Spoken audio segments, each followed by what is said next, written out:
নমস্কার। শুরু করছি এ পর্বের চেনা চিত্র অজানা গল্প।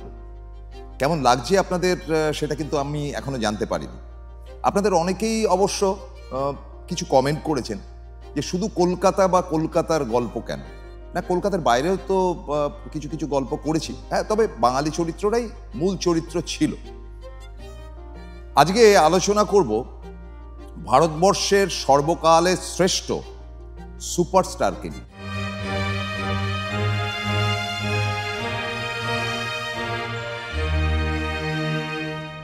আপনি ভাবছেন কে সে?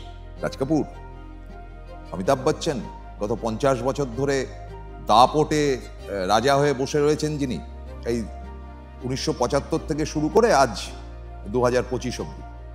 না, তারা কেউ না। দেখুন, হিন্দি চলচ্চিত্র জগৎ মানে হচ্ছে কি সারা ভারতের একটা পিকচার পাওয়া যায়। যেহেতু হিন্দি ব্যাপারটা, ভাষাটা সব রাজ্যে হিন্দি সিনেমা চলে, ফলে ওটা একটা কমন ল্যাঙ্গুয়েজের মতন হয়ে গেছে। একটা সময় দাপটে অভিনয় করেছেন যারা, তাদের মধ্যে অশোক কুমার ছিলেন। সেসব ছবি আমি নিজেও দেখিনি। রাজ কাপুরের ব্ল্যাক অ্যান্ড হোয়াইট ছবি তো প্রায় আমি কিছু দেখিনি। তার পরবর্তী অধ্যায়ে রাজ কাপুর, দেবানন্দ, দিলীপ কুমার ইত্যাদি ইত্যাদি, এরা হ্যাঁ ছবি হিট করত, সুপার হিট করত, কিন্তু এরা সুপারস্টার বলতে যে ব্যাপারটা সেটা ছিল না। পরবর্তী অধ্যায়ে এদেরকে টপকে আরো একজন অভিনেতা আসলেন, রাজেন্দ্র কুমার। তাকে বলা হয়েছিল কিন্তু জুবলি স্টার, মানে তার ছবি হলেই জুবলি হতো, কিন্তু সুপারস্টার না।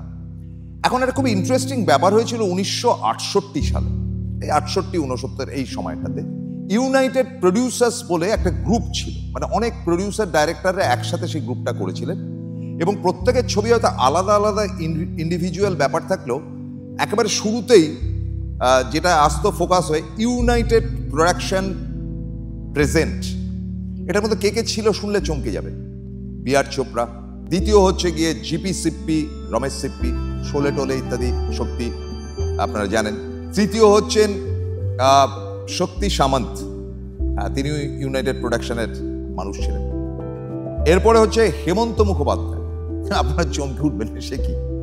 হ্যাঁ, হেমন্ত মুখোপাধ্যায় যেমন সুরকার ছিলেন, তিনি কিন্তু সেরকম প্রযোজকও ছিলেন, ফলে তার নামও এর মধ্যে ছিলেন এনসিসিপি বলে একজন প্রডিউসার, যার ম্যাক্সিমাম ছবির পরিচালক ছিলেন তৎকালীন ঋষিকেশ মুখার্জি কিংবা গুলজার, তিনিও ইউনাইটেড প্রোডাকশন। এরকম ধরনের বেশ কয়েকজন ছিলেন। তো তারা ঠিক করলেন যে তারা একটা প্রতিযোগিতা করবেন, যার মধ্যে থেকে একজন হিরোকে তারা তুলে আনবেন। তো সেই প্রতিযোগিতায় অনেকেই নাকি নাম দিয়েছিলেন। তার মধ্যে থেকে উঠে আসলো যে ভদ্রলোক, তখন তার বয়স কত, হার্ডলি 26-27, রাজেশ খান্না। এই রাজেশ খান্নাকে নিয়ে এই ইউনাইটেড প্রোডাকশনের এরা প্রত্যেকে বললো যে আমরা প্রত্যেকে তোমাকে নিয়ে সিনেমা করব। প্রত্যেকে একটা একটা করে ছবিতে রাজেশ খান্নাকে চান্স দেওয়ার প্রতিশ্রুতি দিলেন। কিভাবে দিলেন? বি.আর. চোপড়া দিলেন নন্দার সঙ্গে একটি ছবি, সেটা একটা ডিটেকটিভ টাইপের একটা গল্প ছিল। হেমন্ত মুখার্জি খামোশি বলে একটি ছবি করলেন, দীপ জেলে যাইয়ের বাংলা ছবির হিন্দি। 3 নম্বর হচ্ছে জিপি সিপ্পিরা একটি ছবি করলেন, ঋষিকেশ মুখার্জির পরিচালনায় একটি ছবি হলো, এবং শক্তি সামন্ত তিনিও আসলেন ছবিতে। মানে একই সাথে সব ছবিগুলো 69 সালে একটা একটা করে রিলিজ করতে আরম্ভ। যে মুহূর্তে রিলিজ করলো আরাধনা, হ্যাঁ তার মধ্যে শর্মিলা ঠাকুর ছিলেন, আরো অনেক অভিনেতা ছিলেন। সুপার ডুপার হিট হয়ে বেরিয়ে গেলেন রাজেশ খান। রাজেশ খানকে দেখতে ভারী সুন্দর ছিলেন, একটু নেপালি নেপালি চেহারা হলো, অসম্ভব ফর্সা, দারুণ সুন্দর, হাইট খুব বেশি না। তার অভিনয়ের মধ্যে একটা রোমান্টিকতা আছে, খুব যে একেবারে নিখুঁত অভিনয় করতেন এমন না, একটু আর্টিফিশিয়াল ব্যাপার ছিল, কিন্তু মেয়েরা পাগল হয়ে গেল। এবং এমন কথাও শুনেছি যে রাজেশ খান্না কোনো জায়গায় বেরোতে পারতেন না, মানে রাজেশ খান্না একটি জায়গায় এসছেন, তিনি ফিরে এসে দেখেন যে তার গাড়ির মধ্যে চুমু, লিপস্টিকের দাগে পুরো গাড়িটা ভর্তি হয়ে রয়েছে। রাজেশ খান্নার জন্য বুকের রক্ত কেটে তাকে চিঠি লেখা হয়েছে, মানে এরকম নানান ঘটনা। ফলে তার নামের আগে চলে আসলো সুপারস্টার। এই সুপারস্টার ব্যাপারটা তার আগে কেউ কোনোদিন ভাবেও নি। রাজেশ খান্না তখন একটার পর একটা ছবি করছেন, একেবারে মার কাটানি, hit up to hit up to hit. মানে রাজেশ খান্না মানে কনফার্মলি সেই ছবি হিট করবে। হিট মানে কি? মানে সারা ভারতবর্ষে হিট করছে। তো রাজেশ খান্নাকে নিয়ে শক্তি সামন্ত দ্বিতীয় ছবিটি করলেন কাটি পাতাং আরাধনার পরে। আচ্ছা, এইদিকে হেমন্ত মুখার্জির খামোশিটা সেরকম জনপ্রিয়তা না পেলেও মোটামুটি ভাবে ছবিটি চলে গিয়েছিল। ববিতার সঙ্গে একটি ছবি করলেন রাজেশ খান্না, তার প্রোডাকশনটা ছিল জিপিসিপিদের। সে ছবিটা খুব হিট করলো না, বাট ঠিক আছে, টাকা উঠে গেল। এরকম পরপর হিট করার ফলে রাজেশ খান্না এমন একটা জায়গা পেলেন, সেই জায়গাটাতে মানে কি বলা যায়, সম্রাটের আসন পেলেন। এবং রাজেশ খান্নার ফেভারিট অ্যাক্ট্রেস বলতে অ্যাজ কিছু ছিল না, তিনি কতগুলো টার্মস কন্ডিশন দিতেন, যেটা সেটা আলাদা। নায়িকা মানে অমুক নায়িকা চাই তমুক নায়িকা চাই বলে তার কোনো প্যানপ্যানানি না থাকলেও তার সঙ্গে মানে ম্যাচিং নায়িকা ছিলেন দুজন। একজন তার আরাধনার নায়িকা শর্মিলা ঠাকুর, অন্যজন মুমতাজ। এবং মুমতাজও কিন্তু খুব ইন্টারেস্টিং। তার আগে মুমতাজ যে সমস্ত রাজেশ খান্না আসার আগে যে সমস্ত ছবি করেছেন সাইড ক্যারেক্টার কি ছোট রোল, তিনি তো শুরুই করেছেন এক্সট্রা রোল দিয়ে। কিন্তু রাজেশ খান্নার সঙ্গে যে মুহূর্তে তিনি ছবি করলেন দো রাস্তে বলে, সুপার ডুপার হিট হয়ে গেল এবং মুমতাজেরও খুব নাম। এদিকে শর্মিলারও কিন্তু একটা টিপিক্যাল যে তিনি ওই ইভিনিং ইন প্যারিস ট্যারিস করে তার যে একটা ইমেজ হয়েছিল, সেটা খুব একটা বাঙালি হিসেবে খুব একটা মানে ঝকঝকে ইমেজ না, যদিও শক্তি সামন্ত তার প্রডিউসার ডাইরেক্টর ছিলেন। কিন্তু শর্মিলা ঠাকুর রাজেশ খান্না আসার পর পরপর যে ছবি ধরছে হিট করছে। তো রাজেশ খান্নার টার্মস কন্ডিশন কিছু ছিল। রাজেশ খান্না প্রথমত শচীন দেব বর্মনের সুরে তার তো জীবন শুরু হয় আরাধনা, প্রত্যেকটা গান হিট করেছিল। দ্বিতীয় ছবি যে আর ডি বর্মনের সঙ্গে তিনি করলেন যেটা কাটি পাতাং, সেগুলো প্রত্যেকটা গান হিট। এবার রাজেশ খান্নার একটা টার্মস কন্ডিশন ছিল, সেটা হচ্ছে আমি গান গাইবো, যেটা আমি লিপ নাড়াবো, কিন্তু সঙ্গীত শিল্পী must be Kishore Kumar, no alternate, কোনো বিকল্প হবে না। বাধ্যই মেনে নিতে হয়েছিল। কোনো সময় হয়তো একটি গান হয়তো মোহাম্মদ রফি গেয়ে দিলেন, যেগুলো মানে একেবারেই একটু ক্লাসিক্যাল ধাঁচের গান, মানে অন্য কাউকে দিয়ে হবে না, ইত্যাদি ইত্যাদি। কিন্তু রাজেশ খান্নার একেবারে মানে টিপিক্যাল ব্যাপার ছিল যে কিশোরদা ছাড়া কেউ আমার গান গাইবে। এই সময় আনন্দ বলে ছবিটি তৈরি করতে শুরু করলেন ঋষিকেশ মুখার্জি, ওই এনসিসিপিদের গ্রুপে। তো পরিষ্কার তাকে বলা হলো যে সলিল চৌধুরী হচ্ছে কি এই ছবির মিউজিক ডিরেক্টর, তোমার এই চরিত্র। রাজেশ খান্না বললো হ্যাঁ ঠিক আছে, রাজি।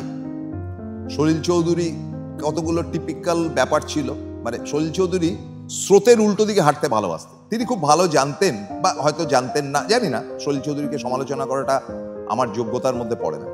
সলিল বাবু একটু বামপন্থী মানে পুরোদস্তের বামপন্থী, ফলে বামপন্থীদের একটা মানে প্যাশন নিয়ে তিনি ঘুরতেন।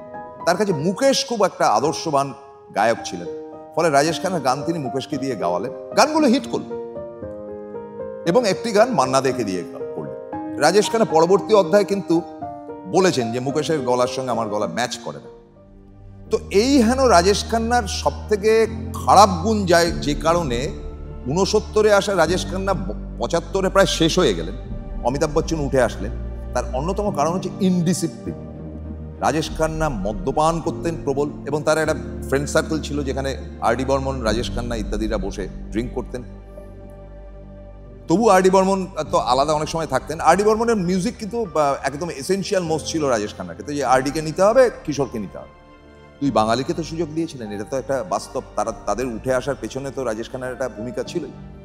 খুব মুডি ছিলেন, কিন্তু দিলদরিয়া ছিলেন। কারোর টাকা পয়সার দরকার হলে, কোনো সাহায্যের দরকার হলে তিনি করতেন। ইনডিসিপ্লিন বলতে হয়তো সকালবেলা 10টার সময় শুটিং, রাজেশ খান্না এসে হাজির হতেন 3টের সময়। ফলে তার মানে ফেভারিট নায়িকাদের মধ্যে প্রথম বিগড়ে গেলেন শর্মিলা ঠাকুর। শর্মিলা ঠাকুর জানেন যে রাজেশ খান্নার সঙ্গে তার ছবি মানে হিট করবে। শর্মিলা কিন্তু তার জীবন কাহিনীতে বারবার করে তার ফেভারিট হিরো যাদের নাম বলেছেন, তার পয়লা নম্বর নাম হচ্ছে কি সৌমিত্র চ্যাটার্জি, আর বম্বেতে শশী কাপুর তার পছন্দ। কিন্তু ডিম্পল কাপাডিয়াকে যে রাজেশ খান্না বিয়ে করলেন, সে বিয়েটা একটা অসুখী বিয়ে ছিল, 16 বছরের ডিফারেন্স ছিল। ডিম্পলের সঙ্গে ছাড়াছাড়িও হলো দুটো কন্যার পর। একটা মানে একটা কাদাঘাটা একটা ব্যাপার স্যাপার চললো, এবং রাজেশ খান্নার জীবনে খুব অসুখী হলেন।